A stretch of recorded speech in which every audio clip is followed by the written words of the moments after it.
हरे कृष्णा हरे कृष्णा कृष्णा कृष्णा कृष्णा कृष्णा कृष्णा हरे हरे हरे हरे। हरे राम राम राम हरे हरे। হরে কৃষ্ণা, সকলকে দণ্ডবোধ প্রণাম। আমরা ভগবত গীতার কথা শুনছি। আজকে একটি বিশেষ বিষয় নিয়ে শুনবো, ভগবত গীতার মহাভারত। এই দুটি গ্রন্থের মধ্যে কি সংযোগ, দুটোর সামঞ্জস্য নিয়ে আমরা বিভিন্ন বিষয় শুনবো, কত কথা শ্রবণ করব।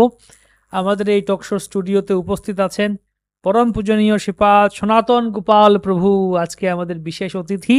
পণ্ডিত আমাদেরকে পণ্ডিত সনাতন গোপাল। হ্যাঁ, পণ্ডিত সনাতন গোপাল প্রভুজি, উনি আমাদেরকে আজকে ভগবত গীতা এবং মহাভারতের বিভিন্ন দৃষ্টিকোণ প্রস্তুত করে শোনাবেন।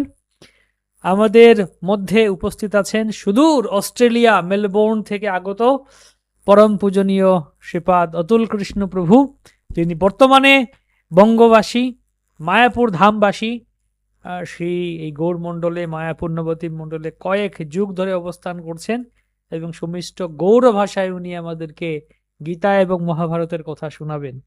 আর আমাদের এই টকশোর মূল অধ্যক্ষ রূপে বিরাজ করছেন পরম পূজনীয় শ্রী শ্রীমৎ ভক্তি বিজয় ভাগবত সাই মহারাজ, হরি বল। যিনি আমাদেরকে একত্রিত এক সূত্রে বেঁধে রেখেছেন এই টকশোর মাধ্যমে, আপনাদের সকলকে, আমাদেরকে সকলকে এই রবিবাসরীয় টকশোর মাধ্যমে। তো মহারাজকে অনুরোধ জানাচ্ছি, মহারাজ আজকে কেন আপনি এই এই ভগবত গীতা বা মহাভারত সম্বন্ধে শোনাতে চাইছেন আমাদের? দুটো জিনিস, একটা হচ্ছে শীতের দিনে গা গরম হবে, হ্যাঁ, যুদ্ধের কথা শুনে। যুদ্ধের গরম। আর আপনার কিছু করতে হবে না, শুধু বিছানায় লেপ কম্বল দিয়ে বসে শুনলেই হবে। হ্যাঁ, দেখবেন এই আলোচনা শুনতে শুনতে আপনার শরীর থেকে কম্বল ছেড়ে দিতে হবে, ঘাম আসবেই। হ্যাঁ, এটা একটা বিষয়। আরেকটা হচ্ছে অমৃত। গীতা মাহাতে বলা হয়েছে ভারত অমৃত সর্বস্বম বিষ্ণু ভক্তাদ বিনিশ্রুতম গীতা গঙ্গোদকং পিত্বা পুনর্জন্ম ন বিদ্যতে। মহাভারতের অ্যাকচুয়ালি অমৃত রস, ভারত অমৃত সর্বস্ব। এটা আরেকটা বলা যায় যে আগেকার দিনে যখন ম্যালেরিয়া হতো না, কুইনাইন খেতে দেওয়া হতো। কুইনাইনটা খুব তিতো, তাই কেউ খেতে চাইতো না। সেই জন্য এখন কি করে দেওয়া হয়েছে, সুগার কোটেড। খেলে মিষ্টি লাগবে, কিন্তু মিষ্টিটা সরে গেলেই তিতো আসবে। সেরকম গীতা এমনি লোকে পড়তে চায় না। গীতা পড়লে বলে, কেউ বলেছেন গীতা গীতা গীতা 10 বার উচ্চারণ করলে ত্যাগ, আমরা ত্যাগ করতে, কেউ ত্যাগ করতে চায় না। তাই মহাভারতের গল্প শুনিয়ে মাঝখানে গীতা রেখে দেওয়া যায়। মহাভারতটা পড়তে গেলে তোমাকে গীতা পড়তে হবে। তাই মহাভারতের ভিতরে কেন গীতাটাকে স্থাপন করা হলো। আরেকটা বিশেষ ব্যাপার, গীতা একটা পবিত্র গ্রন্থ। সবাই জানে, গীতার কথা শুনলেই নিজেকে পবিত্র মনে করে। লোকে প্রশ্ন করে যে আমি হাত পা ধুয়ে ধুতি পরে আচমন করে গীতা পড়বো, আমি কি যখন সখন গীতা পড়তে পারি? লোকে এমনি স্বাভাবিক জানেই গীতা মানে একটা পবিত্র গ্রন্থ, পবিত্র হয়ে পড়তে হয়। প্রশ্ন জাগে সেই পবিত্র গ্রন্থটি কোথায় একটা যুদ্ধক্ষেত্রের মাঝখানে, যেখানে রক্তারক্তি, হিংসা হিংসি, মানে কি একটা পরিস্থিতি, সেইখানে গীতাটা কেন প্রকাশিত হলো? ভগবানের এর পিছনে কি যুক্তি ছিল, বা তিনি সমাজকে কি মেসেজ দিতে চাইছিলেন? মানে কি গীতা পড়তে গেলে আগে ঝগড়াঝাটি করতে হবে, নাকি গীতা পড়লে ঝগড়াঝাটি বাঁধবে, না ঝগড়াঝাটি যেখানে গীতা পড়লে সমাধান হবে? কি রহস্য, এটা একটু জানার দরকার। আমাদের পণ্ডিত ব্যক্তিগণ তাদের স্মৃতি রোমন্থন করে জ্ঞান গর্ভের সার বস্তু তুলে ধরবেন। এই রহস্যটাকে মিলছে কোথায়? গীতা, ভগবান বলছেন শান্তির বার্তা। গতকালকে আমি ক্লাস শুনছিলাম আমার গুরুদেবের, বলে যদি শান্তি পেতে চাও গীতা পড়ো। আমার মনে প্রশ্ন জাগছিল, কিন্তু সাহস করে উঠে পারলাম না যে শান্তির জায়গায় তো ঝগড়া কেন। তো যাই হোক, সেই জন্য এই প্রসঙ্গটা, মহাভারত এবং গীতার সংযোগ আমাদের জীবনের জন্য কতটা, বা অর্জুনকে ভগবান গীতা, এই গীতার জ্ঞানটা আমার জীবনের সঙ্গে কতটা সঙ্গতিপূর্ণ। আমার তো কোনো ঝামেলা নেই কোনো ঝগড়াঝাটি নেই, তা আমি কেন গীতা পড়বো? অর্জুনের মাথায় হাজার ঝামেলা ছিল, তখন পড়ছিলাম। তো এইসব বিভিন্ন বিষয় একটু খোলসা করা দরকার সবার সামনে। আমাদের বিদগ্ধ পণ্ডিত মশাই আছেন, মহাভারত গীতার উপরে অনেক ডিগ্রি এবং তিনি শিক্ষকতা করছেন। এই গীতা ভাগবতমকে মন্থন করে অনেক সরল আকারে অনেক ছোট ছোট বই তিনি উপহার দিয়েছেন সমাজের প্রতি। তো আজকে আমার মনের প্রশ্ন না, আমাদের সকলের স্টুডিওর যারা দর্শনার্থী বা শ্রবণকারী টক শোয়ের শ্রোতা রয়েছেন, তাদের পক্ষ থেকে আমি প্রশ্ন ছুড়ছি, এই গীতা এবং মহাভারতের সংযোগ। তো ধন্যবাদ। বাহ, গীতা এবং মহাভারতের সংযোগ কি মহারাজ ৬০ বাক্য আমাদের বলে দিলেন। তো যাবো আমরা শ্রীপাদ অতুল কৃষ্ণ প্রভুর কাছে, যে ঠিক আছে আমরা এই ভারতে সনাতন হিন্দু সংস্কৃতি আমরা ছোটবেলা থেকে দেখে আসছি, মহাভারত রামায়ণ গল্পের মতো করে বাচ্চাদের শোনানো হতো, গল্পে গল্পে মহাভারত যুদ্ধ হচ্ছে। কিন্তু যারা আমার প্রশ্ন এটা যাচ্ছে যে যারা পাশ্চাত্যবাসী বিদেশিরা অন্য সংস্কৃতি থেকে কৃষ্ণ ভাবনামৃত গ্রহণ করেছে, তো শান্তি পাওয়ার জন্য বা ভক্ত হব সাধু অর্থাৎ জীবনে আত্মতত্ত্ব জানার জন্য, কিন্তু এখানে যখন এলেন আপনি পড়ে দেখলেন প্রথমে দেয়া হলো গীতা, এর মধ্যে যুদ্ধ বা যুদ্ধের ছবি, মারামারি চলছে, ঝগড়া চলছে বা মারামারি ফাইটিং চলছে, বা মহাভারত যুদ্ধ। তো তখন সেটা আপনারা কিভাবে নিগ্রহণ করেছিলেন যে আমরা এখানে এলাম শান্তি পেতে ভক্তিতে, এখানে দেখে যুদ্ধ চলছে? প্রশ্নটা খুবই চমৎকার।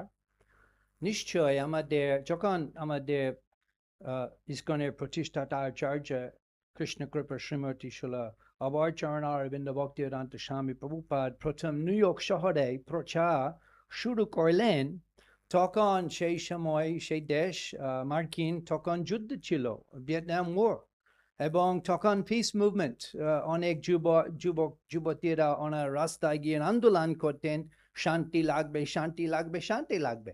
এবং সেই সময় প্রভুপাদ উনি নিউ ইয়র্ক শহরে ইসকনের প্রথম কেন্দ্র স্থাপন করলেন, এবং সপ্তাহে 2-3-4 বার রাত্রে সন্ধ্যায় বেলায় উনি গীতা পাঠ করলেন, এবং উনি সমস্ত গীতা সিদ্ধান্ত উনি স্পষ্টভাবে জানিয়েছেন যে যে কোনো অবস্থায় ভগবত ভক্তি করতে হবে, হয়তো কি অপ্রীতিয়তা যে কোনো অবস্থায়। এবং ভক্তরা প্রভুপাদের প্রচার শুনে ওনারা উপলব্ধি পেয়েছেন যে সবসময় এই জড় জগৎ বিভিন্ন সমস্যা আছে, তবু আসল গীতা সব সেই অন্তিম শান্তি পাওয়া যায় যদি গীতা উপদেশ আমরা পালন করি। আমিও একজন ছাত্র ছিলাম বিশ্ববিদ্যালয়ে, এবং ইসকনের প্রভুপাদের গীতা ভক্তরা প্রচার করেছেন। আমার বিশ্ববিদ্যালয়ে royal Melbourne institute of technology, সেখানে আমি ছাত্র ছিলাম, এবং লাইব্রেরিতে আমি গীতা পেয়েছি, এবং আমি একটু দেখেছি 18 অধ্যায় ভগবান শ্রীকৃষ্ণ বলছেন সেখানে মৎ চিত্তা সর্বদুর্গানি মৎ প্রসাদ তরিষি। যদি আমার চিন্তা করো মৎ চিত্তা, তাহলে সমস্ত প্রতিবন্ধক থেকে উত্তীর্ণ হবে। তবু এই জ্ঞান কোথায় পাওয়া যায়? আমি বড় বড় বিশ্ববিদ্যালয়ে ছিলাম, বড় বড় অধ্যাপক কাছ থেকে আমি ক্লাস নিতাম, আমার বাবা অনেক কষ্ট করে আমাদের পাঠিয়ে দিয়েছেন। তবে এই স্পষ্ট কথা যে খুব প্রয়োজনীয় উপদেশ যে কিভাবে আমরা সব প্রতিবন্ধক থেকে উত্তীর্ণ হবে, সেই কথা আমি সেই জ্ঞান আমি পাইনি বড় বিশ্ববিদ্যালয়ে। তবু প্রভুপাদের গীতা যেভাবে উনি স্পষ্টভাবে লিখেছেন যে আসল শান্তি পাওয়া যায় ভগবান শ্রীকৃষ্ণ ভাবনা হয়ে, আমরা তখন সিদ্ধান্ত পেয়েছি এবং আমরা ভগবত ভক্তি শুরু করলাম। এখন আসল শান্তি পাচ্ছি আমরা, এবং আমরা গীতাও প্রচার করছি, যত সম্ভব চেষ্টা করছি। গীতা পড়লে মানুষদের মন এবং জীবন সম্পূর্ণভাবে পরিবর্তন হয়ে যায়, এবং সব প্রতিবন্ধক সব সমস্যায় জগতের ঠিক হয়ে যায়, সমাধান পাওয়া যায় গীতা পালন করার মাধ্যমে যে কোনো অবস্থায়। বাহ, যে কোনো অবস্থায় কিভাবে আমরা শান্তি পেতে পারি প্রভু আমাদেরকে একটা নতুন দৃষ্টিকোণ থেকে শোনালেন, বুঝালেন যে কিভাবে লোকেরা শান্তি খুঁজছে সারা বিশ্বে। আমরা মনে করি যে আমরা আমাদের এখানে শান্তি নেই, বিদেশে গেলে শান্তি আছে। প্রভু বললেন যে বিদেশিরাও যারা যুবক নবযুবক তারা সেই ভোগ ছেড়ে শান্তি খুঁজছে এবং গীতার মধ্যে পাচ্ছে। প্রভু কলেজ জীবনে পড়তেন, সেখান থেকে উনি ভগবত গীতা পেলেন, শান্তি পেলেন। খুব ভালো, আশাপ্রদ এবং উৎসাহময়ী কথা বললেন আমাদেরকে। যাব আমরা আমাদের আজকের বিশেষ অতিথি শ্রীপাদ সনাতন গোপাল প্রভুর কাছে। প্রভু, এটাই আবার ঘুরে ফিরে প্রশ্ন নিয়ে আসছি আমরা, যে এই গীতা তো গীতা বুঝতে পারলাম ভগবান দেবেন আমাদেরকে, বা ভগবান বলেছেন এই সূর্যদেব বিপশ্যামকে ওই জ্ঞান দিয়েছিলেন, মানে এটা একটা পরম্পরা এবং পরম্পরা প্রাপ্ত, মানে এত গুরুত্বপূর্ণ একটা জ্ঞান, গীতার জ্ঞান। তো সেটা ভগবান কুরুক্ষেত্রের যুদ্ধেই বা কেন দিলেন? হস্তিনাপুরে বসে সুন্দর করে আরামসে দিতে পারতেন।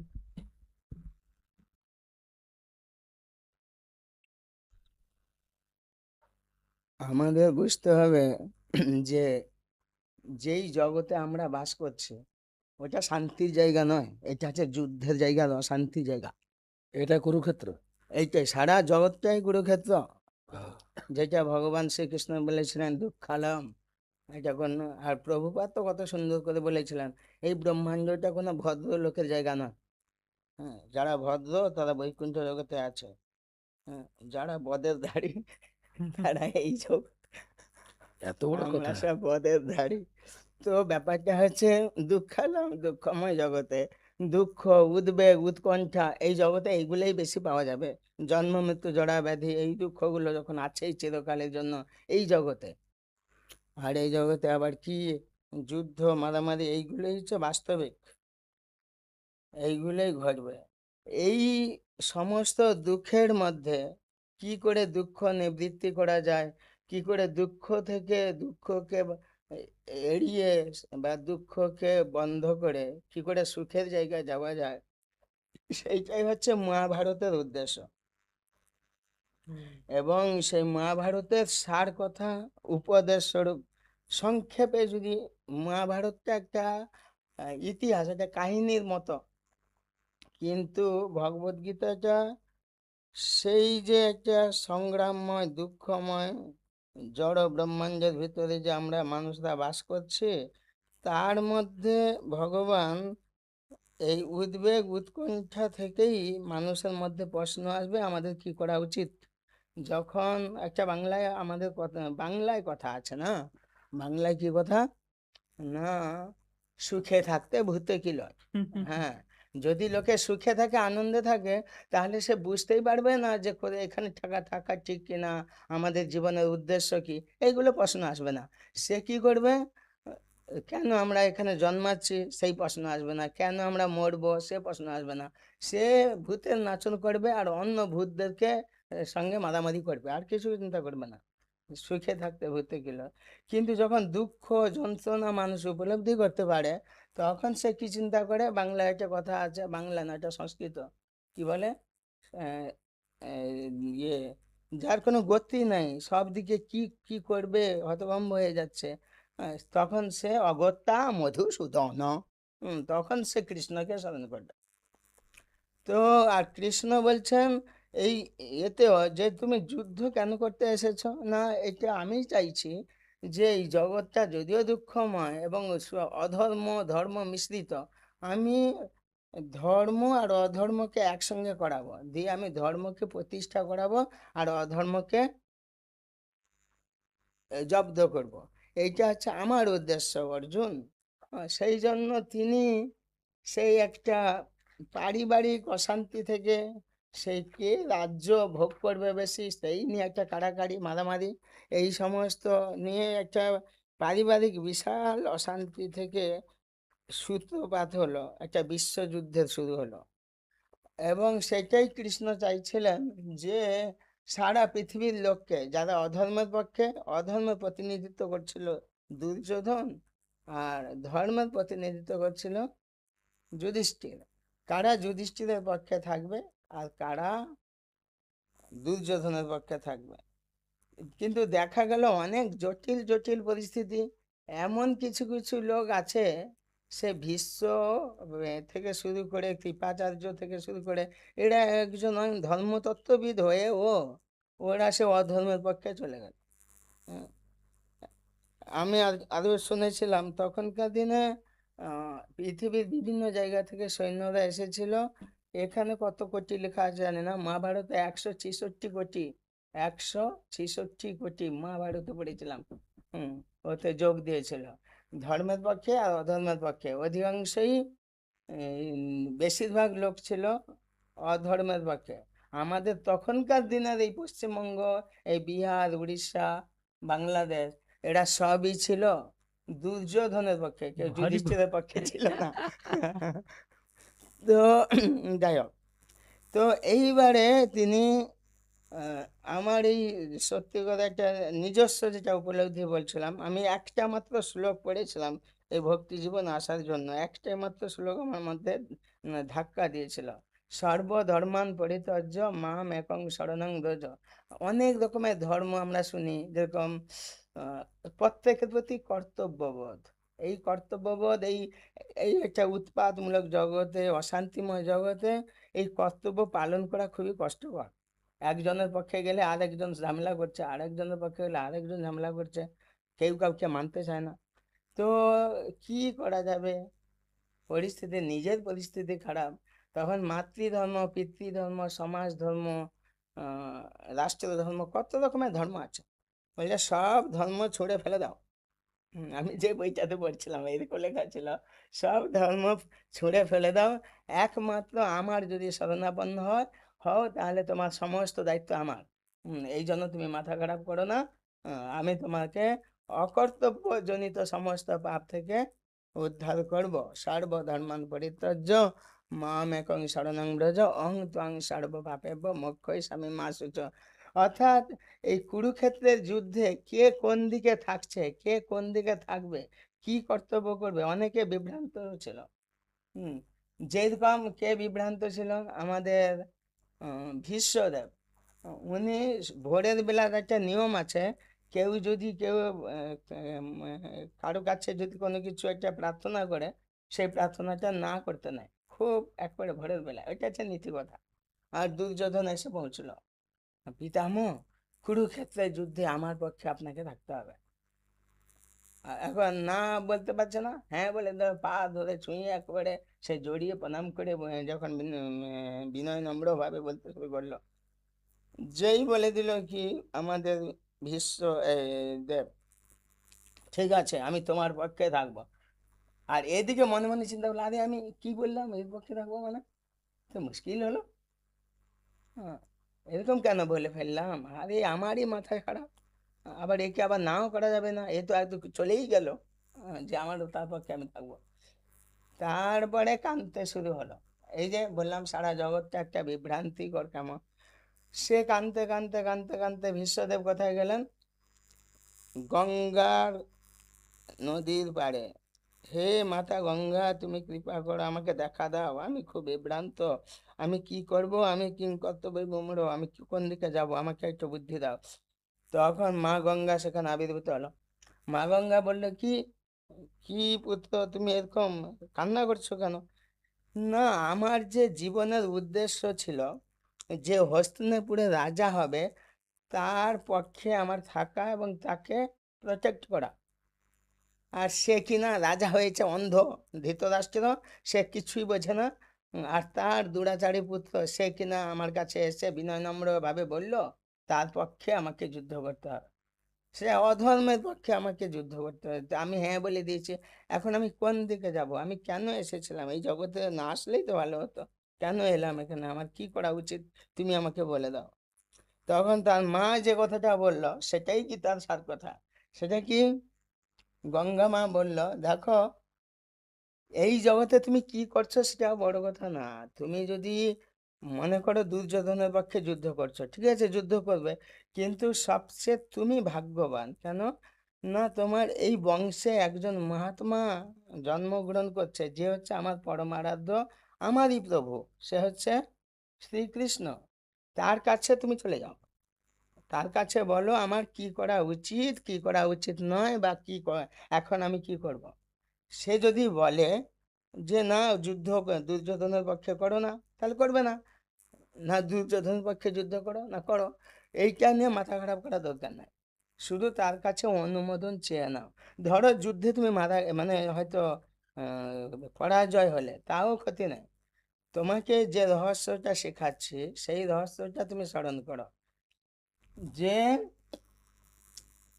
রহস্যটা হচ্ছে তুমি যদি যুদ্ধক্ষেত্রে তুমি যদি একবারে অস্ত্রাঘাতে বিচ্ছিন্ন ছিন্ন হয়েও যাও, মরবার ইচ্ছা করবে না। তোমার বাবা তোমাকে আশীর্বাদ দিয়েছে না, কি কি সেটা? ইচ্ছা মৃত্যু। ইচ্ছা মৃত্যু। মৃত্যু। তুমি ইচ্ছা মরবার ইচ্ছা করবে না, যত কষ্ট হোক তুমি মরবার ইচ্ছা করবে না। যতক্ষণ না এই কৃষ্ণ তোমার সামনে স্বচ্ছন্দ সুন্দরভাবে এসে না দাঁড়াচ্ছে, ততক্ষণ তুমি কখনো মরবার ইচ্ছা করবে না। আর যখন তাকে দর্শন করতে করতে মৃত্যুবরণ করবে, সরাসরি কৃষ্ণের ধামে চলে যাবে। হরি এটা হচ্ছে বল। পরিষ্কার কথা। জয়। আর তোমার এইটাই হচ্ছে যেটা সমস্ত মুনি ঋষি তপস্যা করছে যুগ যুগান্তর ধরে যেখানে যাওয়ার জন্য, আর তুমি সেই সুযোগটা এইভাবেই নিবে। আর তুমি যাই, তারপরে ও যখন গিয়ে বলে ঠিক মাকে প্রণাম করে এবারে চললো, গঙ্গাতে চলে গেল। আর ও গিয়ে, হে কৃষ্ণ, হ্যাঁ আমাকে, আমি এখন কি করব? মানে কি করবেন আপনি? না আমি যে বলেই দিলাম সকাল সকাল ওই দুর্যোধনের পক্ষে যুদ্ধ করবো। ও বলে দিয়েছেন, তা যুদ্ধ করুন, তাতে কি, আপনি বলেছেন যুদ্ধ করবেন। না আমি কি করছি আমি বুঝতে পারছি না, আমাকে একটু বুদ্ধি দাও।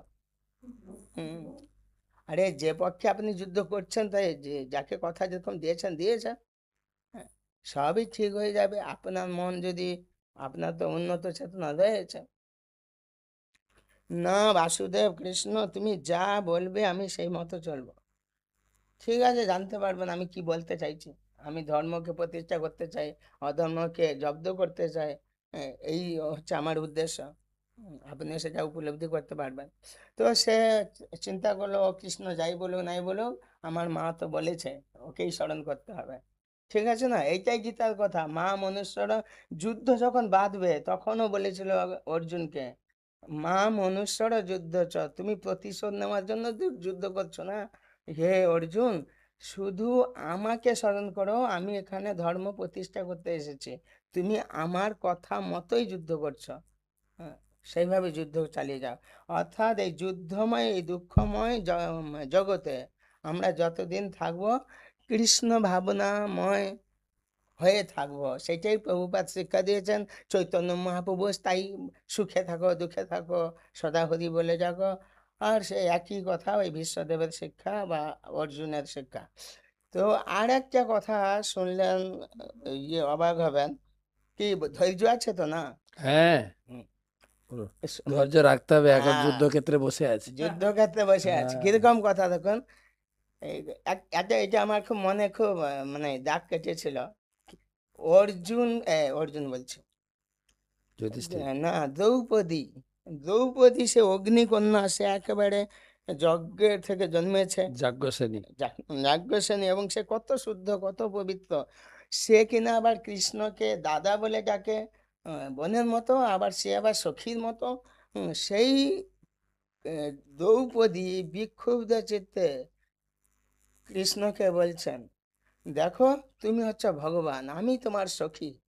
হুম তুমি থাকতে থাকতে আমার পঞ্চস্বামী সে পাশা খেলায় হারান হারলো, সে সমস্ত তার রাজ্য সম্পদ সব হারালো, এমনকি আমাকেও বেটে লাগিয়ে দিল, দিয়ে আমাকেও শেষে হ্যাঁ, কি অবস্থায় পড়তে হলো।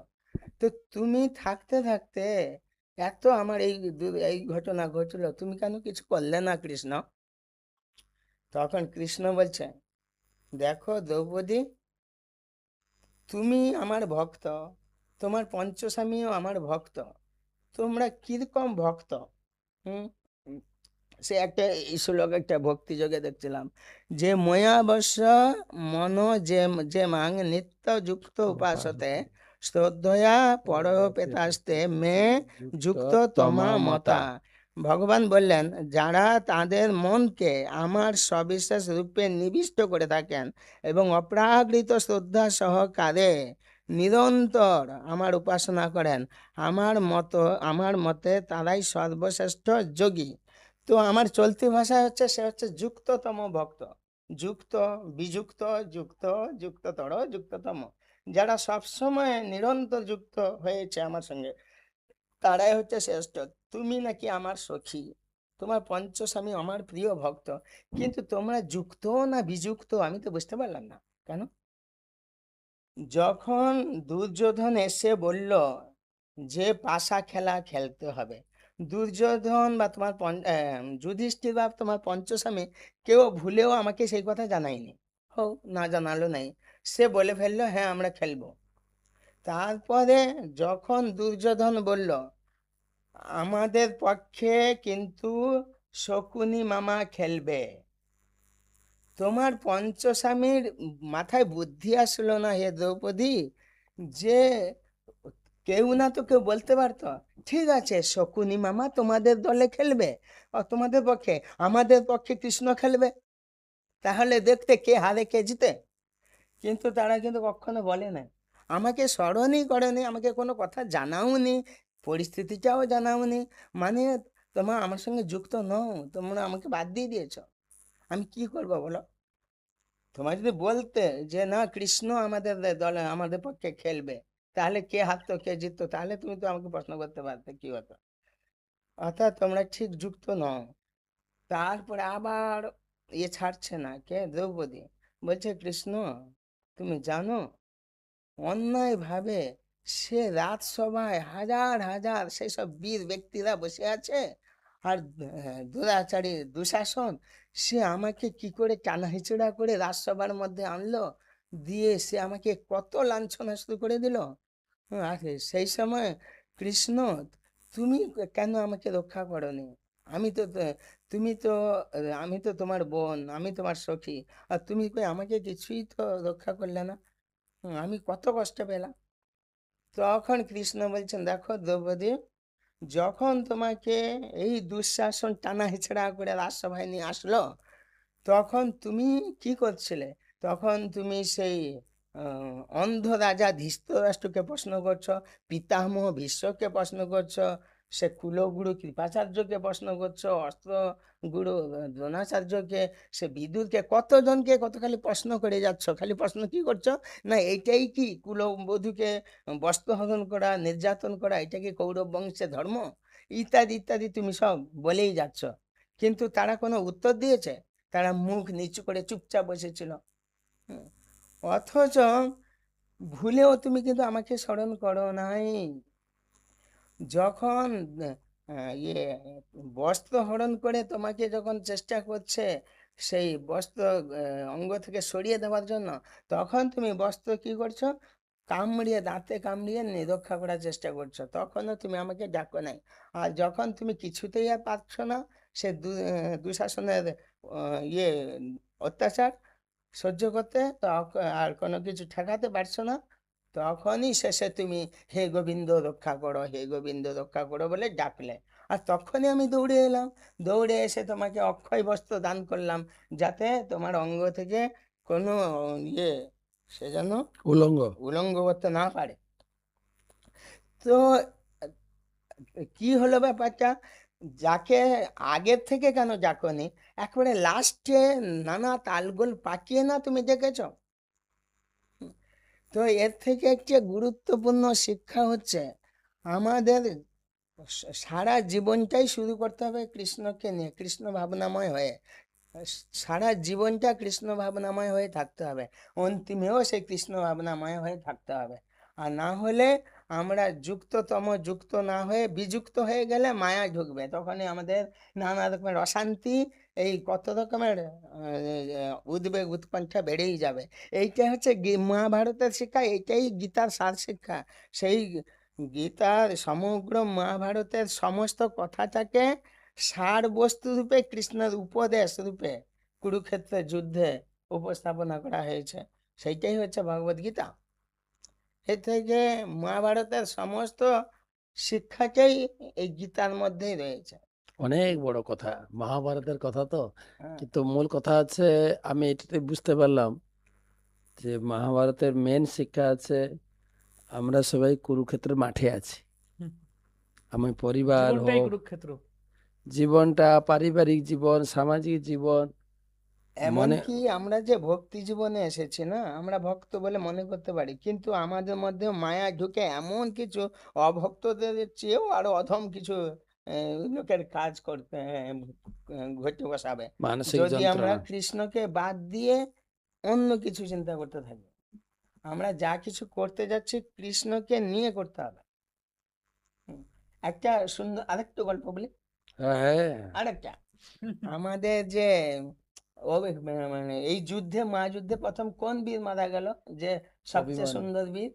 অভিমন্যু না অভিমন্যু, ঘটোৎকচ? হ্যাঁ, সুভদ্রার ছেলে। সে যখন মারা গেল তখন ইয়ে সবচেয়ে বেশি দুঃখ পেয়েছিল, তার তো বাবা তো দুঃখ পেয়েছিল, কিন্তু বেশি দুঃখ পেয়েছিল ভীম। আরে আমি কাউকে পাত্তা দিই না, আমাকে যে গেটের কাছে এমন আটকালো জয়দ্রথ জয়দ্রথ, যে আমি অভিমন্যুকে কিছুতেই রক্ষা করতে পারলাম না। সাহায্য করতে সে পারলাম না। খুব কান্না করতে শুরু করলো। তো সেই এই কথাটা যখন বলছে, তখন অভিমন্যুর বাবা হচ্ছে অর্জুন।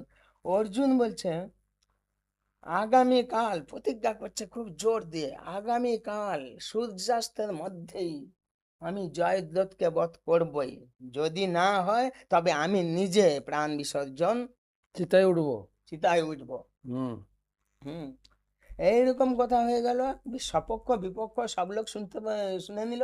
আরে এই কি প্রতিজ্ঞা করছে, দাঁড়াও, দুর্যোধন বলল আগামীকালের যুদ্ধে জয়দ্রথকে সবচেয়ে সৈন্যদের পিছনে রাখা হবে, যাতে অর্জুন যুদ্ধ করতে করতে করতে করতে যাতে সারাদিন কেটে যায়, জয়দ্রথের নাগাল না পায়। হুম। এইরকমই চেষ্টা চললো। আর তখনই সত্যি সত্যি কত লোককে সেই কত স্পিডে রথ চালিয়েও কৃষ্ণ, কৃষ্ণ তো কিভাবে কলকাঠি গাড়াচ্ছে, কৃষ্ণের কথা বাদ দাও, আমার এই অর্জুন, সে বারবার বলছে কৃষ্ণ আর চলো, তাড়াতাড়ি চলো, তাড়াতাড়ি, কত স্পিডে যাচ্ছে, কিন্তু শেষে আর পারা গেল না, সেই জয়দ্রথের কাছে পৌঁছানো যাচ্ছে না, এদিকে সূর্য ডুবু ডুবু ডুবু ডুবু হয়ে যাচ্ছে। হে কৃষ্ণ, কি হবে, জয়দ্রথ কত দূরে, হায় হায়, এ তো কিছুই করা গেল না, সূর্য তো ডুবে যাচ্ছে। কৃষ্ণ তখন বলছে দেখো ঘোড়াগুলো খুব ক্লান্ত হয়ে পড়েছে, সবই তো হয়ে, তুমি এরকম প্রতিজ্ঞা আমাকে কি জানিয়ে করেছো? শুরু হয়ে গেল, আমি তোমার রথে যাইবার, তোমার জীবন রথে যাইবার আমাকে একটু জানালে না যে আমি এরকম প্রতিজ্ঞা করতে যাচ্ছি? তুমি যদি প্রতিজ্ঞা করতে, যদি নিজের ইয়ে বসে যে হ্যাঁ আমি জয়দ্রথকে কালকে মারবো, সেটা ঠিক আছে, তুমি কি বললে সূর্য, সূর্যকে টেনে আনলে কেন? সূর্য অস্তের আগেই মারতে হবে। আরে আগে কেন মারতে হবে, কালকে মারবে, পরশু মারবে, যে কোনো সময় তো মারতেই হবে। সেটা না করে কালকে সূর্য অস্ত যাওয়ার আগেই তাকে মারতে হবে, নাহলে আমি নিজে মরবো। এইরকম কথা বললে কেন? তারা সেইভাবেই তো সৈন্যসাজ্য করে রেখেছে। কোথায় সেই জয়দ্রথ? আর এখনো অনেক দূর। তখনই এইটা হচ্ছে প্রশ্ন, যে যখন তুমি প্রতিজ্ঞা নিলে আমাকে কি যুক্ত করলে, আমাকে কি কিছু বললে? কিছু তো বললে না, তাহলে আমাকে বাদ দিয়ে তুমি প্রতিজ্ঞা করেছো, তুমি ঠেকাও। তুমি ঠেকাও। আমাকে শুধু ড্রাইভার বানিয়ে রেখে দিয়েছ, কিন্তু আমাকে, এইটা হচ্ছে আমার বিষয়বস্তু হচ্ছে এইটা, তো কি করলে? কিন্তু যদিও সেই লাস্টেও যদি এরকম বললো, তখন ও তো যোগমায়া শক্তিতে মেঘে ঢাকা দিয়েছিল সূর্যকে, যে অর্জুন তো একেবারে রেডি হয়ে গেল সে আত্মাহুতি দেওয়ার জন্য। অর্জুন, হুম, সেইখানে দাঁড়াও, দিয়ে সোজা মারো, এই দেখো সূর্য, এই দেখো জয়দ্রথ, জয়দ্রথ তো আনন্দে চলে এসেছে যে অর্জুন মরবে মনে মনে করে, এই এই দেখো সূর্য উঠেছে, সূর্য তো ডুবে নাই, আর এই দেখো জয়দ্রথ, মারো, ব্যাস। সে আবার রথে থাকলে আর অসুবিধা হতো, সে নিচে এমন ভাবে মারলো, বলে এই নিয়ম হচ্ছে ওকে যে মারবে সেও মরতে হবে, কারণ যে গলাটা কেটে মানে মাটিতে ফেলবে। মাটিতে ফেলে দেবে তারও মৃত্যু হবে। তখন কি হবে না, এমন ভাবে মারো যেন ওর বাবা যেখানে তপস্যা করছে তার কোলে গিয়ে পড়ে। কি অদ্ভুত কাণ্ড। তো সেইভাবেই মেরেছিল, তার তার বাবাও সেই দিনই মরলো, তার কোলে কি পড়লো রে বাবা, মাথা। তো এই হচ্ছে কথা। তো প্রশ্ন বারবার, কৃষ্ণের একটা দাবি আছে, কৃষ্ণ যে যে আমাকে ভালোবাসে সে যেন 24 ঘন্টা আমাকে নিয়ে থাকে। এইটা হচ্ছে কৃষ্ণ ভাবনাময় পন্থা। রাধারানী হচ্ছে কৃষ্ণ ভাবময়। আর চৈতন্য মহাপ্রভু ভক্তভাব রাধাভাব নিয়ে আছেন। হুম। আর গীতার শিক্ষা সবসময় মন মনা ভব, আমাতে মন রাখো, আর মনটা অন্যদিকে দিও না। মা মনুষ্যর যুদ্ধ করতে বলেছে, যুদ্ধ করো মা মনুষ্যর। তো এইরকম ব্যাপারগুলো, এই যে শিক্ষাটা এত, যে কোনো কথা সে একই কথা আসবে। হ্যাঁ, সে মহাভারত হোক আর যেই ভারত হোক, সমস্ত অশান্তি, সমস্ত দুঃখ, সমস্ত কিছুর মধ্যে এই সাত কথাটা জানতে হবে যে আমাদের পরিস্থিতি যাই ঘটুক না কেন, আমরা যেন কৃষ্ণকে স্মরণ করতে করতে, যেরকম কুরুক্ষেত্রে 166 কোটি লোক মারা গেল, সবাই কৃষ্ণকে দেখেনি, শুধু কুরুক্ষেত্রের নিয়ম অনুসারে তারা স্বর্গলোকে গেল, এই কথা বলা হয়েছে, যারা মারা গেল। আর যারা কৃষ্ণকে দর্শন করতে করতে মারা গেল, তারা কৃষ্ণের ধামে গেল। বুঝতে পারছেন? আর কৃষ্ণকে দেখছে, কৃষ্ণকে দেখতে দেখতে সে মারা গেল। তো সেই জন্য আমাদের কৃষ্ণকে দেখতে দেখতে, কৃষ্ণকে চিন্তা করতে করতে, কৃষ্ণ কথা শুনতে শুনতে, কৃষ্ণ কথা ভাবতে ভাবতে, কৃষ্ণ নাম করতে করতে, এইভাবে জীবন অতিবাহিত করতে হবে। তাহলে আমরা অন্তিমে আমাদের লক্ষ্য শ্রীকৃষ্ণ পাদপদ্ম সেবা যুক্ত হতে পারবো কৃষ্ণ ধামে। হরে কৃষ্ণ। সত্যিই জমেছে কুরুক্ষেত্র। মহাভারত জমে গেছে। বাহ! আসলে আমি যতটুকু বুঝলাম যে আমরা যে কুরুক্ষেত্রের মাঠে আছি সেটা বোঝানোর জন্যই ভগবদ গীতার উদ্ভব হয়েছে। হ্যাঁ, আমরা তো বুঝতেই চাই না যে এই বেশ ভালো আছি। যেরকম প্রভুপাদ তার বিরহাষ্টকম, মানে গুরুদেবের বিরহাষ্টকমে লিখেছে, চিররোগী দুঃখ ভোগী বিছানাতে শুইয়া শুইয়া ভালো আছি কহে হাসিয়া হাসিয়া। আপনি আইসিইউতে গিয়ে যদি আপনার পরিচিত লোকে যে দাদু কেমন আছেন, ভালো আছি, তা ভালো আছেন তো আইসিইউতে আছেন কেন? তো প্রথম কথা হচ্ছে এই যে আমার পরিবার, সমাজ, আমার পরিস্থিতির আমি কোন জায়গায় দাঁড়িয়ে আছি, এটা ভগবান বোঝাতে চাইছেন। প্রথম কথা হচ্ছে দুঃখালয় আশ্বাসতম, সেটা বলে খান্তি হলেন না ভগবান। অষ্টম অধ্যায় আবার 15 অধ্যায়ে গেলেন, ঊর্ধ্বমূলম অধঃশাখাম, বলছেন ঊর্ধ্বমূলম অধঃশাখাম অশ্বস্থম প্রাহু অব্যয়ম। এই জগৎটা হচ্ছে অস্বস্থ বৃক্ষের উল্টো প্রতিবিম্ব, যার মূল আছে উপরের দিকে। এটা বলার মাধ্যমে যে এটা আসলে আসল জগৎ নয়, চিন্ময় জগৎ। অর্থাৎ সুখ এখানে তুমি হাতড়ালেও পাবে না।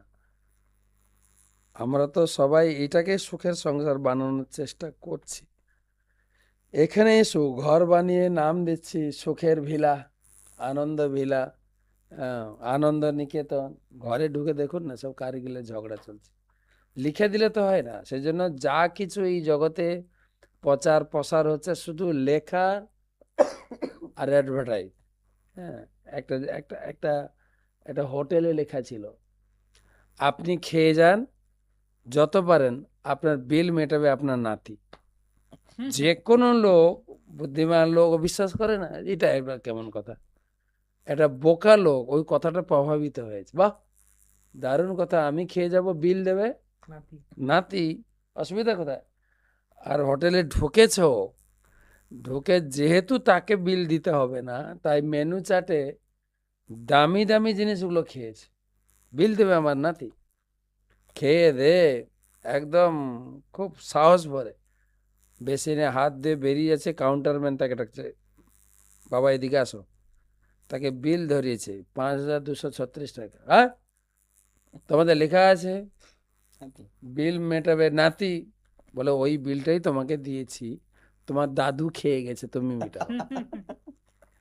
এইভাবে আমরা জগতে চলছি। কিন্তু হ্যাঁ, ময়েশ্চারাইজিং ক্রিম, এই ঠান্ডার দিন আসে, নিভিয়া কোল্ড ক্রিম লাগাও, গালটা তুলতুলে থাকবে।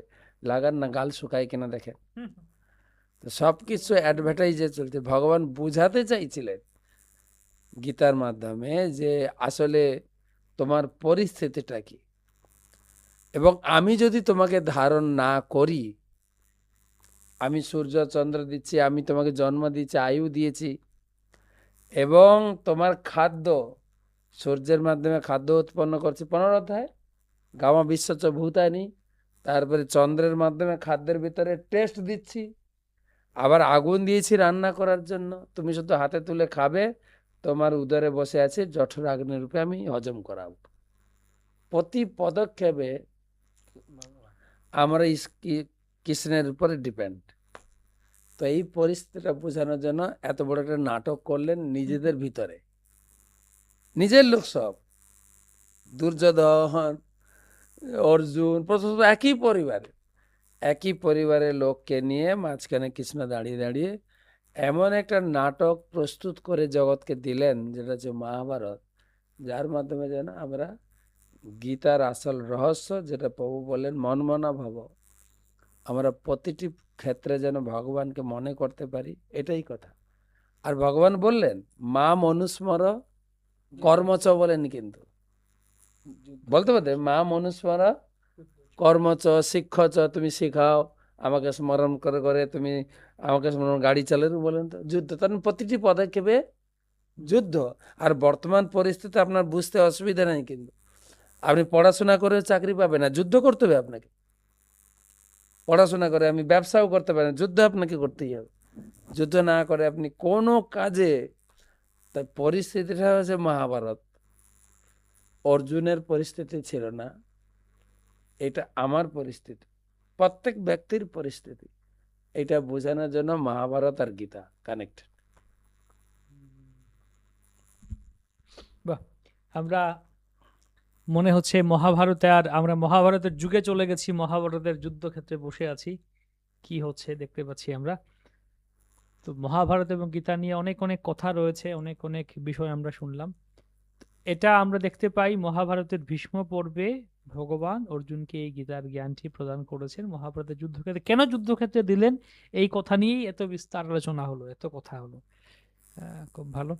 তো এখন এটা একটা প্রশ্ন হতে পারে যে ঠিক আছে, আমার জীবনে এত দুঃখ নেই, আমার জীবনে তো কষ্ট নেই, আমি ভালোই চলছি, চাকরি করছি, টাকা পাচ্ছি, পরিবারের সবাই হেসে খেলে খুশি আছি, সবকিছু ভালো চলছে, তাহলে আমাকেও গীতা পড়তে হবে? ওটাই তো এখনো বললাম তো, যে আমার পরিস্থিতিটা আমি বুঝতে পারছি না, এটাই আমার বোকামি। আমি হসপিটালের উদাহরণ দিয়েছি, কিন্তু আমি যে আমার পরিস্থিতিটা যেরকম, দেখবেন বাচ্চা অবোধ শিশু, তাকে যদি বকা দেন হাসবে, মারতে উঠান তাও হাসে। আপনি যে মারবেন, তার গায়ে আঘাত লাগবে, ভয় লাগবে, সেটাও ও বোঝে না, কিন্তু হাত তুললেও দেখবেন হি হি করে হাসে। এটাই বোকামি যে আমি আমার পরিস্থিতি ঠিক আছি, না, মোটেই নয় তো। সেই জন্য ভগবান আরেকটা শ্লোক দিয়ে বুঝলেন, দুঃখালয়ম, আর পাশে কি যোগ করলেন, অশ্বাশ্বতম, তোমার বাবুয়ানিটা কিন্তু বেশি দিন চলবে না, তোমাকে এখান থেকে বের করতে হবে। এই পরিস্থিতিটা বুঝার জন্য, অনুভব করার জন্য যে আমি কি পরিস্থিতিতে আছি, আমার পরিস্থিতি কিন্তু মোটেই ভালো না, সেটা বোঝানোর জন্য। কিন্তু এই জড়জগতে থাকলে তো একটু আর একটু সমস্যা তো আসবেই, কিন্তু এই যে মজা পাচ্ছি, আনন্দ পাচ্ছি, সুখ পাচ্ছি, এটাই তো বড় জিনিস মনে হয়। এই ব্যাপারে একটা কথা আছে যে যারা মজা করছে না, হুম। যারা আনন্দ হচ্ছে, সেটা হচ্ছে কি বলে ওটাকে, কি বললাম, সুখে থাকতে, ভূতে গিলাই। যে আমার খুব মজা, আমার ভালোই চলবে, কিন্তু না, সে ভূতের চিন্তা করে। মন বলে একটা জিনিস, যেটা কিছু না কিছু চিন্তা করবে, সে কারো পিছনে লাগবে। মজা কাকে নিয়ে করবে না, যাকে পিছনে, মানে তখন সে ধরাকে সদা জ্ঞান করে যে আমি যা ইচ্ছা তাই খুশি, কারণ আমি মজা করতে পারি। তখনই সে এমন খপ্পরে পড়বে যে মানে সেইখানেই তার মানে আরো দুঃখ শুরু হবে। সেইটাই দুঃখের সূচনা। হ্যাঁ, যে ধরাকে সদা জ্ঞান করে, অনেক টাকা, আমি যা ইচ্ছা তাই করতে পারি, এমন কিছু করবে, সেই কেসে বেশি জড়াবে। এমন কিছু হবে, সেই হয়তো দেখা গেল তাকেই লোক পিছাতে শুরু করে দিয়েছে, সে মজা করতে গিয়ে, হ্যাঁ, মজা করতে গিয়ে এমন খেললো, এমন ধুম ধাড়াক্কা মজা করছে এর তার তার মজা সঙ্গে, করতে গিয়ে সাজা, হ্যাঁ, মজা থেকে সাজা শুরু হয়ে গেল। সেখান থেকে তেলে ভাজা। সাধারণত এই মজা করতে গিয়েই লোক বেশি বিপদে পড়ে। যারা মজা চায় না, যারা দুঃখটা বুঝে, তারা ধীর থেকে শান্ত থাকে। হুম। তখন তার সে অনেক বুদ্ধি নিয়ে চিন্তা করে যে জগৎটা দুঃখময়, কত সাবধানে আমাকে থাকতে হবে। আর মজা করবার যা শুধু মানসিকতা, সে প্রতি পদে পদে সাবধানতাহীন, কি বলে, অসাবধানেই চলছে। আর যার ফলে যে কোনো সময় তার এই মজা গেঁজা হয়ে যাবে। হম, মজা যেরকম মোটর সাইকেল যাচ্ছে, সে গাঁজার কানে সাজা। হেডফোন দিয়ে, নরকে গিয়ে তেলে ভাজা। সে গাড়ি যাচ্ছে, তার যে কত সাবধানে চলতে হবে তা না, সে একবারে না মোটর সাইকেল উড়িয়ে দিয়ে চলছে, পড়লো এমন জায়গায় জীবন শেষ। হুম। তখন হাসপাতালে ভর্তি হতে হলো, তখন সে মজার কি দাম আছে? এই একটা অন্ধ কুয়ার দৃষ্টান্ত দেওয়া হয় না, একটা লোক যেতে যেতে সে কি বলে যে অন্ধকুয়ায়। অন্ধ কুয়ায় পড়ে গেছে, যেটা ঘাসে গড্ডলিকা বুঝে প্রবাহ, হ্যাঁ গড্ডলিকা প্রবাহ পড়ে আগে গেছে, পড়ে গেছে। কিন্তু পড়তে গিয়ে কোনো মতে 2 গোছা ঘাসকে ধরে ফেলে ঝুলে আছে। তার পরিস্থিতি খারাপ, সামনে দেখছে উপরে আছে বাঘ, নিচে আছে অজগর সাপ, হুম, মাঝখানে দুটো ঘাস ধরে ঝুলে আছে। কিন্তু উপর থেকে, উপরে ছিল গাছে একটা মধুর চাক, এক ফোঁটা ফোঁটা করে মধু, আরে হেভি টেস্ট তো। ওই মধু যে ফোঁটাটা পড়ছে ওইটা এম করছে, যেন আমার মুখে পড়ে, এদিক ওদিক না পড়ে। ওইটা করতে করতে এত চিন্তায় মহাশগুলো যে ভুলেই গেছে যে উপরে বাঘ, নিচে সাপ। সাপ, অজগর সাপ। আর এদিকে দুটো যে ঘাস গুচ্ছ ধরে আছে, ওদিকে আবার দুটো ইঁদুর কাটছে অল্প অল্প করে, একটা সাদা ইঁদুর, একটা কালো ইঁদুর। ওটাও ক্ষীণ হয়ে আসছে, যে ক্ষীণ হয়ে গেলে ধুম করে হুম, নিচে পড়বে। এই পরিস্থিতি আমাদের। আপনি বললেন না খুব আনন্দে আছে, আনন্দ না তো, ওই মধু খাওয়ার আনন্দে ভুলে গেছে। আমাদের তো ভক্তি বিনোদ ঠাকুর বলেছিলেন, অমিশ্র আনন্দ নাই, কি একটা গান আছে না? হ্যাঁ, জগৎটাকে যদি তুমি ভালো করে দেখো, যে অমিশ্র আনন্দ মানে নিখুঁত একটা আনন্দ এরকম কোথাও নাই। ভালো মন্দ ভালো করে দেখো ভাই, ভাই অমিশ্র আনন্দ নাই, যে যা আছে আছে সে দুঃখেরও দুঃখেরই কারণ। কারণ। হ্যাঁ, এরকম একটা গান আছে, ওইরকমই কথা। যা কিছু দুঃখেরই কারণ, আনন্দ বলে সুখ বলে কিছু না। তো এই জন্য তো মহারাজের টক শো শুনতে তো ভয় লাগে। টক শো শুনলে এরকম ভয়ঙ্কর কথাবার্তা বলি, আমাদের ভয় দেখিয়ে দেন যে দুঃখে আছি, তারপর বলছেন যে আরো এই সাদা ইঁদুর কালা ইঁদুর বা এই যে কথা বললেন, তো ভয় লেগে গেল আরো দেখে, টক শো দেখে। মানে ওই ওই এতদিন আনন্দে ছিলাম, ভালো লাগছিল, মনে হয় সুখে আছি, ভয় লেগে গেল। ওইগুলো তো, এইগুলো সেদিন ধামা চাপা দিয়ে আমার মৃত্যু হবে, আমার এইগুলো শুনতেই চায় না লোকে। আত্মতত্ত্ববিদ্যা বাদ দিয়ে সব দেহাতত্ত্ববিদ্যায়, সেজন্য বলছেন কি শুনবেন, একটা কথা বলি। জীবনে আমাদের কি করা উচিত সেটা শেখায় রামায়ণ, হুম, জীবনে আমাদের কি করা উচিত নয় সেটা শেখায় মহাভারত। মহাভারতের প্রত্যেকটা চরিত্র থেকে আপনি শিক্ষা পাবেন। যেরকম যুধিষ্ঠিরের মতো জুয়া খেলবেন না, ঠিক আছে, কি কি সাবধান, কর্ণের মতো দুষ্টের অনুগ্রহ গ্রহণ করবেন না, ধৃতরাষ্ট্রের মতো অন্ধ বাৎসল্য প্রেমে পড়বেন না, কুন্তির মতো অনুপযুক্ত ব্যবহার করবেন না, দ্রৌপদীর মতো অনুপযুক্ত জায়গায় হাসবেন না, হুম, পাণ্ডুর মতো যৌনতার দ্বারা প্রভাবিত হবেন না, দুর্যোধনের মতো একগুঁয়ে হবেন না, প্রত্যেক চরিত্র থেকে।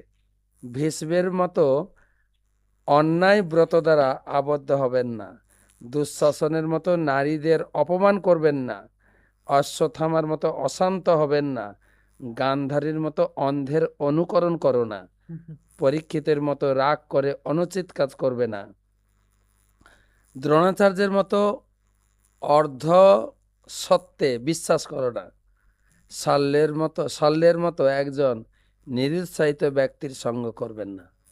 প্রত্যেক চরিত্রে কিছু কিছু শিক্ষা দিয়ে গেছে, কি করবেন, আর দুইটা কথা দিয়েছে। অভিমন্যুর মতো সাহসী হও, কৃষ্ণের মতো ধর্মকে সমর্থন করো, বিদুরের মতো একজন স্পষ্টভাষী শুভাকাঙ্ক্ষী হও, ঘটোৎকচের মতো ধর্মের কাজে আনন্দের ত্যাগ করো, অর্জুনের মতো ভগবানের হাতে তোমার লাগাম তুলে দাও। আরে বাবা, তাহলে জীবনে আমাদের কি, ডিমের মতো প্রসাদ। জীবনে কি করা উচিত না সেটা শেখায় রামায়ণ, আমাদের কি করা উচিত নয় সেটা শেখায় মহাভারত, আর আমাদের জীবন কিভাবে কাটানো উচিত সেটা শেখায় ভগবদ গীতা। হুম, কিভাবে জীবন কাটানো উচিত, সেই জন্য চাণক্য পণ্ডিত একটা শ্লোক বলেছে, প্রাতে স্ত্রী প্রসঙ্গাত, মধ্যাহ্নে দ্যুত ক্রীড়া চ, রাত্রে চৌরাগ্রণ্য, কাল যাবতে ধীবা। তার বুদ্ধিমান লোকের কাজ হচ্ছে সকালে উঠে মেয়েদের প্রসঙ্গে আলোচনা করবে, মেয়েদের চর্চা, দুপুরে কি চর্চা করবে? জুয়া খেলা। রাত্রে কি চর্চা করবে? চোরের বাটপাড়ি নিয়ে আলোচনা করবে। এইভাবে বুদ্ধিমান লোকের সময়কে অতিবাহিত করা উচিত। বলে চাণক্য পণ্ডিত এরকম একটা কথা বলে গেলে, সকালে উঠে মেয়েদের প্রসঙ্গ বলে সকালে উঠে রামায়ণ পড়বে, স্ত্রী প্রসঙ্গ, সীতা দেবীর চরিত্র শোনো, তার সতীত্ব ধর্ম, তার যে পতিব্রতা ত্যাগ, সেটা সকালে উঠে রামায়ণ পড়ো। দুপুরে কি ছিল যেন? দ্রুত ক্রীড়া, দ্রুত ক্রীড়া। মহাভারত পড়ো। মহাভারত পড়ো। যুধিষ্ঠির মহারাজও দ্রুত ক্রীড়া করতে গিয়ে সর্বশান্ত। কিছু লোক আমাদের বলে, মহারাজ এই ডেয়ার একটা টিকিট কাটি, যদি 1 কোটি টাকা লেগে যায়, ডেয়ার লটারি, তাহলে মন্দিরকে 50 লাখ টাকা দেবো, আবার 50 লাখ টাকা। বলছে না, তো প্রভুপাদ মানা করেছেন। বলছে না, যুধিষ্ঠির মহারাজ খেলেছেন। তাহলে এখান থেকে শিখতে হবে, যুধিষ্ঠির মহারাজ জুয়া খেলতে গিয়ে এত বড় ধার্মিক ব্যক্তিও সর্বশান্ত হয়েছেন। আপনি যদি জুয়া খেলি তাহলে তো একদম তলিয়ে যাবো, খুঁজেই পাওয়া যাবে। তাই বলছেন দুপুরে মহাভারত, সকালে রামায়ণ, আর রাত্রে চৌরাগ্রহণ মানে ভাগবতম। ভাগবতম পড়া। এইভাবে জীবনকে শিক্ষিত করে, জীবনকে অতিবাহিত করে। বাহ, আমরা এই অত্যন্ত সরল ভাবে আমরা কথাগুলো জানলাম। তাই মহারাজ, বুঝতে পারলাম গীতা পড়তে হবে আমাদের আজকের আলোচনায়, কিন্তু গীতা না অনেক ফিলোসফিক্যাল, অনেক তত্ত্ব দর্শন কথা, এত বুঝতে পারি না। যদি সরল ভাষায় অতুল কৃষ্ণ আমাদের কয়েকটা কথা বলেন যে গীতা আসলে কি বলা, কি করতে বলা হয়েছে। কথা তো অনেক কিছু বলা আছে, কিন্তু আমাকে করতে হবে কি? আজকে মহারাজের শ্রীমুখ থেকে, সনাতন গোপাল বাবু শ্রীমুখ থেকে অনেক কিছু শুনেছি, আমরা খুব আনন্দিত হয়েছে মন, আমি শুনি। আসলে গীতা খুব স্পষ্টভাবে জানাচ্ছেন আমাদের মানব জন্মের অন্তিম উদ্দেশ্য। তাই মৃত্যুকালে, অন্তকালে চামামেব স্মরণ মুক্ত কালেবরম, কৃষ্ণ খুব স্পষ্ট পাচ্ছে সেই জ্ঞান। আমি বড় বড় বিশ্ববিদ্যালয়ে ছিলাম, তবু কখনো শুনিনি 20 বছর বয়স, 20 বছর বয়সে কখনো শুনিনি আসল মানব জন্মের অন্তিম আসল উদ্দেশ্য কি, যে শেষকাল, সে মৃত্যুর সময়, সে অন্তকাল, তখন কি ভাব হয়, তারপরে সেই ওরকম ভাব আমরা প্রাপ্ত হবে পরে। এতে এমন গুরুত্বপূর্ণ কথা। এবং মানব জন্ম হচ্ছে আমরা প্রস্তুত হতে সেই অন্তিমকালের জন্য, যেভাবে আমরা পরীক্ষা ঠিকভাবে পাস হতে পারবো। এবং কিভাবে করা যায়, কৃষ্ণ বলছেন যে অন্তকালে চামামেব স্মরণ, যারা আমাকে স্মরণ করেন অন্তিমকাল, তারা আমার ধাম প্রাপ্তি লাভ হবে। এবং তখন থেকে চিন্ময় ধামে প্রবেশ করে, তখন আর কোনো চিন্তা হবে না। সেই লাভ আমাদের চেষ্টা করতে হবে। এবং গীতা খুব স্পষ্ট হবে, আসলে গীতা এটা সমস্ত মানুষের জন্য, এটা বড় বড় বিজ্ঞানী পণ্ডিতদের জন্য না। সেই জন্য কুরুক্ষেত্রে যুদ্ধের সময়, এবং অর্জুন একজন গৃহস্থ, চারজন স্ত্রী, ওনার কাছ থেকে শ্রীকৃষ্ণ খুব স্পষ্টভাবে জেনেছেন মানব জন্মের আসল উদ্দেশ্য কি। কৃষ্ণ ভাবনামৃত হয়, এবং প্রভুপাদ মহাপ্রভুর বাণী খুব স্পষ্টভাবে জানাচ্ছেন প্রত্যেক তাৎপর্য গীতায়, যে হরিনাম করার মাধ্যমে আমরা শ্রীকৃষ্ণ কমল চরণে স্মরণ করতে পারবো, এবং অন্তিমকালেও তখনও হরিনাম করব, এবং সেভাবে আমরা মানব জন্মে আসল উদ্দেশ্য লাভ করতে পারবো খুব সহজভাবে, কৃষ্ণের কৃপায় এবং গুরু কৃপায়, মহাপ্রভু কৃপায়। হরি বল। সরল কথায় প্রভু বলে দিয়েছেন। তো মোটামুটি আরেকটা জিনিস, যেটা আপনার প্রশ্ন ছিল, যে গীতা সরল ভাবে যদি মহারাজ কয়েকটা সরল পয়েন্ট ভাবে, বলেন আমাদের কি করতে হবে। মূলত এটাই আমি বুঝতে পেরেছি গীতা পড়ে, যে তুমি তোমার জীবনটাকে আমার সঙ্গে সংযুক্ত করো গীতার মাধ্যমে। যদি গীতা পড়ো, তুমি সুখে থাকবে। কয়েকটা শ্লোক আমি কোট করতে পারি। সুসুখম কর্তম অব্যয়ম, নবম অধ্যায়ের নাম হচ্ছে রাজগুহ্য যোগ। মানে পুরো ভগবত গীতা ভাস্ট নলেজ হলেও, কিন্তু নবম অধ্যায়টা ভগবান একদম গোপনে রাখলেন, যে গীতা পড়ে যে আমার ভক্ত হয়, তার সঙ্গে আমি কি আদান প্রদান করি। যে গীতার সঙ্গে নিজেকে কানেক্ট করে, তার জীবনটা সুসুখম কর্তম অব্যয়ম। অব্যয়ম মানে অব্যয় সুখ তুমি লাভ করবে। আর কি আমি যদিও দুনিয়ায় সবার প্রতি সমান, সময়ম সর্বভূতেষু, কিন্তু যে আমার ভক্ত তার প্রতি একটু পক্ষপাতিত্ব করি। কতটা পক্ষপাতিত্ব করি? না সে যত অন্যায় করবে ছাড়। দেখুন যুদ্ধক্ষেত্রে অর্জুন কৌরবদের বড় বড় নেতা মন্ত্রীকে কিভাবে মেরেছেন, অন্যায় করে নয় কি? নাকি যুদ্ধে হারিয়েছেন? লিগালি যুদ্ধে হারিয়েছেন অর্জুন? মোটেই না। সবাইকে অন্যায়ভাবে, ভীষ্মদেবকে অন্যায়ভাবে মারলেন, আপনার গুরু দ্রোণাচার্যকে, কর্ণকে, দুর্যোধনকে। তারপরে আমার ভক্তের কতটা পক্ষপাত, কোনো প্রকার নমে ভক্তা প্রণশ্যতি। প্রণশতি। তারপর আমার ভক্তকে আমি বুদ্ধিদান দদামি বুদ্ধি যাও, কোথায় কি করতে হবে। শুধু তাই না, আমার ভক্তকে আমি কাজ করব, আমি ক্রেডিট দেব আমার ভক্তকে। ভগবান সেটাও বললেন যে সমস্ত ক্রেডিট আমি আমার ভক্তের হাতে তুলে দেবো। যেটা বলছে না, নিমিত্ত মাত্রম ভবসব্যসাচিন তস্মাৎ উত্তিষ্ঠ যশো লভস্য জিত্যা শত্রুন ভুঙ্ক্ত রাজ্য সমৃদ্ধ ময়ীবতে নিহতা পূর্বমেব নিমিত্ত মাত্রম ভবসব্যসাচিন। আমি সব করে রেখেছি, যুদ্ধের জয় আগে থেকে করে রেখেছি, তুমি শুধু অস্ত্র উঠিয়ে ক্রেডিটটা নাও। আর শুধু তাই না, তোমার যা লাগবে, যা অভাব, অনন্য চিন্তয়ন্ত মাম যে জনা পর্যুপাসতে তেষাম নিত্যাভি যুক্তার নাম যোগক্ষেম। তোমার যা প্রয়োজন, যা অভাব, যা আছে আর যা অভাব আমি দেব, আর সব কিছু আমি প্রোটেকশন দেব। গীতার সরল শিক্ষা আছে, জাস্ট বি উইথ মি, কেবল আমার সঙ্গে থাকো। বাহ। তুমি নিজেকে আমার সঙ্গে কানেক্ট করো, তোমার জীবনে যা প্রয়োজন, সুরক্ষা থেকে শুরু করে, অভাব থেকে শুরু করে, সব আমি তোমাকে সাপ্লাই দেব। সব সাপ্লাই দিবেন ভগবান আমাদের, সাপ্লাই দেব না, নিজে বয়ে নিয়ে যাও, বহন দেবো। করবেন। হ্যাঁ, বহন করো। যে কথাটা নিয়ে আমাদের বর্তমান LIC কোম্পানি ভারতে বিজনেস করছে, কথাটা হচ্ছে ভগবানের, আর তারা এটা নিয়ে বিজনেস করছে যোগ ক্ষেমম বহামহ। কথাটা তো ভগবান। তাই আর অরিজিনালি LIC হচ্ছেন ভগবান, এটা গীতা থেকে পড়ে জানতে হবে। যেটা আমরা ছোটবেলা থেকে ঠাকুমা, দিদিমা, মা, বাবার কাছে শুনেছি, এ কচি ঠাকুরকে ডাক, রাখে হরি মারে কে। এটা হচ্ছে গীতার মূল অর্থ। যেটা গ্রামেগঞ্জের লোক, তারা হয়তো সংস্কৃত শিক্ষা, গীতার হয়তো হুবহু মিনিং বা অর্থ বোঝেন না, কিন্তু গীতার সার কথাটা তাদের জানা আছে, রাখে হরি মারে কে। তাহলে মহারাজ, এই যে একটা গীতার সার আমরা শুনি, যা হয়েছে ভালো হয়েছে, তো আপনি আরেকটা গীতার সার বললেন আমাদের, রাখে হরি মারে কেন।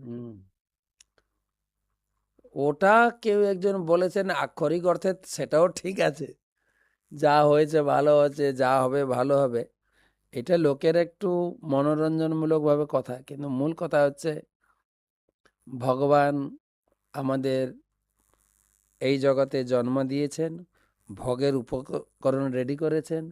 কেবল ভগবানের সঙ্গে যুক্ত হয়ে তুমি এই জগতে ভোগ করো, এই জগতের পরে তুমিও অনন্ত ভোগ ব্যবস্থা তুমি প্রাপ্ত হবে, যদি নিজেকে প্রতি পদক্ষেপে কৃষ্ণের সঙ্গে নিজেকে যুক্ত রাখতে পারি। এটা হচ্ছে মূল কথা। হরি বল। তো আমরা আজকে আমাদের আলোচনার শেষ পর্যায়ে, শেষাংশে চলে এলাম। ভগবদ গীতার মূল কথা, মহাভারতের মূল কথা, আমরা অনেক কিছু শুনলাম আজকে। আমরা ধন্যবাদ জ্ঞাপন করছি শ্রীপাদ সনাতন গোপাল প্রভুকে, শ্রীপাদ অতুল কৃষ্ণ প্রভুকে এবং সুশ্রীমদ ভক্তি বিজয় ভাগবত স্বামী মহারাজকে ভগবদ গীতা, মহাভারতের কথা আমাদের শুনিয়ে দেওয়ার জন্য। তো